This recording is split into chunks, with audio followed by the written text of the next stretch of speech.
نصلی علی رسولہ الکریم اما بعد اعوذ باللہ من الشیطان الرجیم بسم اللہ الرحمن الرحیم ان ھذا القرآن یہدی للتی ہی اقوم صدق اللہ العظیم۔ عالی جناب وائس چانسلر صاحب، عالی جناب مولانا راشد صاحب، عالی جناب مولانا قلبی جواز صاحب، عالی جناب پروفیسر اقتدار محمد خان صاحب، dean faculty of theology professor توقیر عالم صاحب، کنوینر سیمینار پروفیسر سلیم صاحب، صدر شعبہ دینیات سنتی مولانا پروفیسر عبداللہ صاحب، کو کنوینر پروفیسر راشد صاحب، شائستہ پروین صاحبہ، اور سابق dean faculty of theology professor علی محمد نقوی صاحب اور پروفیسر عبدالخالق صاحب، اساتذہ کرام، طلباء عزیز اور طالبات، السلام علیکم ورحمۃ اللہ وبرکاتہ۔ حضرت مولانا ریاض صاحب کو کلیدی خطبہ دینا تھا، عین وقت پہ وہ تشریف نہیں لا سکے، تو ہمارے صدر صاحب نے مجھ سے یہ خواہش کی کہ تم علوم القرآن پڑھاتے ہو تو یہ خطبہ تم دے دو۔ پانی اگر میسر نہ ہو تو تیمم سے نماز ہو جاتی ہے اور ثواب میں کوئی کمی نہیں، تو میں کوشش کروں گا کہ موضوع پہ کچھ گفتگو پیش کروں۔ اللہ کے رسول صلی اللہ علیہ وسلم کی ایک روایت بخاری شریف میں آئی ہے، ما من الانبیاء الا اوتی ما مثلہ ما آمن علیہ البشر۔ دنیا میں کوئی نبی ایسا نہیں آیا جس کو اللہ نے ایمان لانے کے لیے ان کو کوئی نہ کوئی معجزہ اور نشانی نہ دیا ہو۔ جب کوئی حکومت اپنا سفیر کسی ملک میں بھیجتی ہے تو سفارت نامہ پیش کرتی ہے، تصدیق کرتی ہے کہ ہم نے اس کو سفیر بنایا۔ اسی طرح اللہ تبارک و تعالیٰ نے دنیا میں جب اپنے سفیر اپنے رسول کو بھیجا، نبی آدم سے لے کر کے نبی خاتم محمد صلی اللہ علیہ وسلم تک 1,24,000 انبیاء کو بھیجا، تو ان کے ساتھ ایک تصدیق نامہ بھیجا کہ یہ ہمارے رسول ہیں، یہ ہمارے نبی ہیں، ان کا اتباع کرو، ان کی مدد کرو اور ان کے توقیر کرو۔ ان سارے انبیاء کو جو معجزات دیے گئے وہ ان کے زمانے کے مطابق، حالات کے مطابق معجزے عطا کیے گئے، اور سارے معجزات مادی اور حسی۔ حضرت ابراہیم علیہ السلام کو جو معجزہ دیا گیا وہ نار نمرود سے زندہ و سلامت نکل آنا تھا، قلنا یا نار کونی بردا وسلاما علی ابراہیم۔ حضرت موسیٰ علیہ السلام کو جو معجزہ دیا گیا وہ ان کی لاٹھی تھی جو اژدہا بن جاتی تھی اور ساری رسیوں کو سانپوں کو نگل جاتی تھی۔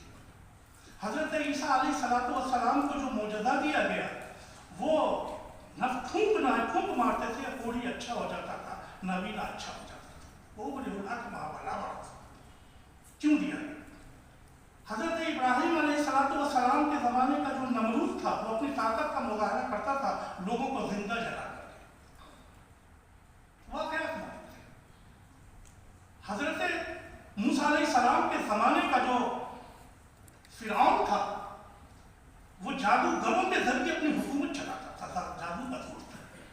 حضرت عیسیٰ علیہ السلام کے زمانے میں طب یونانی کا فروغ ہوا تھا، روم اور یونان کے لوگ طب میں بہت ماہر تھے، جالینوس، بطلینوس، سب کے نام مشہور۔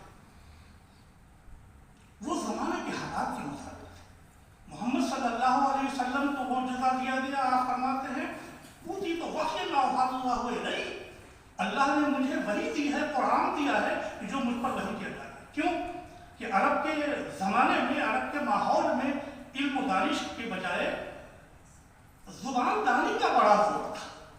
علم میں تو وہ امی کہتا ہے، لیکن زبان کا جو مسئلہ تھا پوری دنیا کو وہ عجم کہتے تھے، گونگے کہتے تھے۔ عرب کے لوگ فصاحت و بلاغت کا جو معیار تھا، تو اللہ کے رسول صلی اللہ علیہ وسلم کو اللہ تبارک و تعالیٰ نے جو معجزہ دیا وہ علمی معجزہ ہے اور وہ فصاحت و بلاغت سے بھرپور معجزہ۔ ایسا کیوں؟ اور اس کی وجہ سے اللہ کے رسول صلی اللہ علیہ وسلم کو امی رکھا گیا، یتیم ہے کہ نہ کردہ قرآن کتب خانہ چند ملت بشر۔ حکمت اس میں یہ ہے، اگر حضرت موسیٰ علیہ السلام کے زمانے میں جادوگروں کا زور تھا تو اللہ کے رسول حضرت موسیٰ علیہ السلام نے کبھی کسی جادوگر کی صحبت اختیار نہیں کی۔ اگر آپ کسی جادوگر کی صحبت اختیار کیے ہوئے ہوتے، کسی شاگردی اختیار کیے ہوتے تو لوگ کہتے یہ بھی جادوگر ہے، ان کی جادو اور معجزے میں کوئی فرق نہ ہوتا، تو ان کے معجزے کا بھرم کھل جاتا۔ اسی طرح حضرت عیسیٰ علیہ السلام اگر کسی طب یونانی کے مدرسے میں تعلیم حاصل کیے ہوئے ہوتے، کسی حکیم صاحب کی صحبت میں بیٹھے ہوئے ہوتے، تو آپ کے معجزے کا بھرم کھل جاتا۔ آپ کو لوگ معجزہ نہیں مانتے، کہتے یہ بھی حکیم صاحب ہے، یہ بھی ڈاکٹر صاحب ہے۔ اسی طرح حضور صلی اللہ علیہ وسلم کو اللہ تبارک و تعالیٰ نے امی رکھا، فصاحت و بلاغت کیا کسی بھی تعلیم کو آپ کو موقع نہیں دیا۔ قرآن کہتا ہے وَلَا تَخُطُّهُ بِيَمِينِكَ إِذًا لَارْتَابَ الْمُبْطِلُونَ، آپ کبھی اپنے ہاتھ سے لکھتے نہیں تھے، آپ امی تھے، ورنہ لوگ شبہے میں مبتلا ہو جاتے۔ اگر آپ بھی فصیح و بلیغ عالم و فاضل ہوتے تو قرآن کا بھی بھرم کھل جاتا اور یہ معجزہ نہیں رہتا۔ اسی لیے اللہ کے رسول صلی اللہ علیہ وسلم کو امی رکھا۔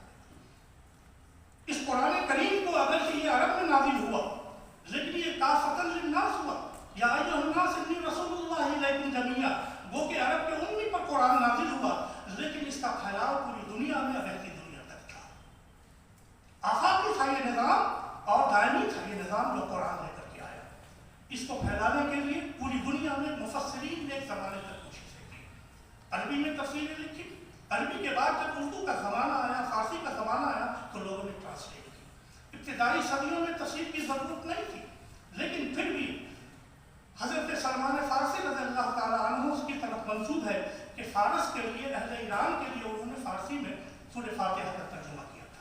لیکن ترجموں کی جب روایت شروع ہوتی ہے تو سب سے پہلے ہمیں تفسیر طبری جو 3ری صدی کی تفسیر ہے وہ نظر آتی ہے، اور اس کا ترجمہ فارسی میں نظر آتا ہے۔ ہندوستان میں جب مسلمان آئے تو غزنوی عہد سے لے کر کے جب سید اسماعیل بخاری لاہور میں درس قرآن دیتے تھے، اس کے بعد حضرت نظام الدین اولیاء رحمۃ اللہ علیہ کے خواہرزادے عالم دہلوی کی لطائف التفسیر سے لے کر کے باقی کے زمانے تک تفسیروں کا ایک سلسلہ نظر آتا ہے۔ میں آپ سے عرض کروں، اب بہت تھوڑا ہے اشاروں میں بات کروں گا۔ ایک زمانہ تھا مغلوں کے آنے سے پہلے جب 3 ریاستیں تھیں، ایک مالوا کی ریاست تھی، ایک گجرات کی ریاست تھی، اور ایک ریاست تھی جو جونپور کی جو سلاطین شہری کی۔ ان تینوں ریاستوں میں وہ عرب اسکالر تھے جو پورے دنیا میں ان کی نظیر نہیں تھی۔ میں مثال دیتا ہوں، گجرات کی ریاست کے جو قاضی تھے وہ آج بمبئی میں جو ماہم جگہ ہے وہ ممبئی کا حصہ بن گیا ہے، پہلے گجرات کا حصہ تھا، سید علی مخدوم مہائمی، ان کی تفسیر پڑھی، تفسیر الرحمن و تیسیر المنان۔ اس زمانے کی وہ تفسیر ہے کہ آیات کے اندر ربط کیا ہے ایک دوسرے سے، وہ اتنے واضح طریقے سے انہوں نے بیان کیا کہ عربی زبان میں کوئی دوسری تفسیر نہیں ملتی جو مخدوم مہائمی نے لکھی ہے۔ یہ تفسیر مصر سے شائع ہوئی تھی اور یہ ہندوستانی عالم کی لکھی ہوئی تفسیر ہے۔ دوسری تفسیر قاضی شہاب الدین دولت آبادی کی، یہ سب 845 ہجری اور 850 ہجری 880 ہجری کے آس پاس ہے، سب معاصر ہے۔ بحر مواج فارسی کی تفسیر ہے۔ صورتوں کے درمیان ربط کیا ہے یہ اس مفسر نے بیان کیا ہے، اور اتنا بڑا قاضی ہندوستان میں کیا دوسری جگہ نہیں ملتا۔ اور تیسرے سے شیخ سمنانی رحمۃ اللہ علیہ، جن کا مزار پچھوچا شریف میں ہے، جنہوں نے وہ تفسیر لکھی، تفسیر نور بخشا، کہ قرآن کا انسان کی داخلی زندگی سے کیا تعلق ہے، انسان کو کیسے پیوریفائی کرتا ہے قرآن، انسان کے دلوں میں جب قرآن اترتا ہے تو کیسے اس کو منور کر دیتا ہے۔ 3 علماء نے اس زمانے کے اندر جو تفسیریں لکھی ان کا آج تک شہرہ ہے۔ آئیے ہم اردو میں آتے ہیں۔ مغلیہ عہد کے اندر جو تفسیریں لکھی گئی وہ ایک سلسلہ ہے۔ شاہ ولی اللہ محدث دہلوی رحمۃ اللہ علیہ نے آخری زمانے میں قرآن کریم کا ترجمہ کیا فتح الرحمان کے نام سے، اور ان کے تینوں صاحبزاد نے قرآن کریم کے فارسی اور اردو ترجمے کیے۔ شاہ عبد العزیز رحمۃ اللہ علیہ نے فتح العزیز لکھی، اور ان کے بڑے صاحبزادے شاہ عبد القادر نے موضح فرقان لکھی، اور ان کے چھوٹے صاحبزادے شاہ رفیع الدین نے قرآن کریم کا ترجمہ کیا۔ سب سے چھوٹے تو شاہ عبد العزیز تھے، لیکن اس سے پہلے اردو کی جو روایت شروع ہوتی ہے ترجمے کی وہ شاہ مراد اللہ انصاری نقشبندی سے شروع ہوتی ہے، جنہوں نے 1185 میں قرآن کریم کا تفسیر مرادیہ کے نام سے آخری حصے کا، ابتدائی حصے کا ترجمہ اور تفسیر لکھا جو کلکتہ سے شائع ہوا تھا۔ اس کے 25 سال کے بعد شاہ عبد القادر کا موضح قرآن شروع ہوا، اور تب سے یہ اردو کا سلسلہ تفسیروں کے اندر شروع ہو گیا۔ اس کے بعد دنیا کی جتنی زبانیں ہیں ان میں سے کوئی زبان ایسی نہیں ہے عربی کے بعد کہ اردو ادب نے اتنا تفسیری ذخیرہ مالدار چھوڑا ہو جو اردو زبان نے پیش میں آپ کو ملتی ہے. دور کیوں جائیے، خود علی گڑھ مسلم یونیورسٹی کے بانی سر سید احمد خان نے تفسیر القرآن لکھی. عزیزوں، ہر زمانے کا ایک چیلنج ہوتا ہے. کبھی فقہ غالب ہوتا ہے تو فقہی تفسیر لکھی جاتی ہے، کبھی کلام غالب ہوتا ہے تو کلامی تفسیر لکھی جاتی ہے، کبھی منطق غالب ہوتا ہے تو منطقی تفسیر لکھی جاتی ہے. انگریزوں کا زمانہ تھا تب حملے ہو رہے تھے مسلمانوں پر. ایک طرف سے آگے سماجی حملہ کر رہے تھے، ایک طرف سے انگریزوں کے مبلغین عیسائی حملہ کر رہے تھے. اس زمانے کی تصویریں اٹھائیے تو آپ کو چیلنج کا جواب ملے گا جو مفسرین نے دیا ہے. سر سید احمد خان ہے اور بائبل کی ان آیات کا جن کا تعلق حضور صلی اللہ علیہ وسلم کی بشارت سے تھا، اس کے اوپر خطبات احمدیہ بھی لکھی اور اپنی تفسیر میں اس کو مینشن بھی کیا. سر سید کا کی تفسیر سے کچھ بھی اختلاف آپ کر لیجیے، آپ کو حق ہے. دیکھیے، آدمی اگر اپنے آپ کو 10 سال کے بعد دیکھے تو اپنے آپ سے اختلاف کر دے گا. امام مغنی کہتے ہیں لہو اذا کتاب سماعی مرۃ لوجد فیہ خطأ ابى الله ان يكون کتاب صحیحا غیر کتابی.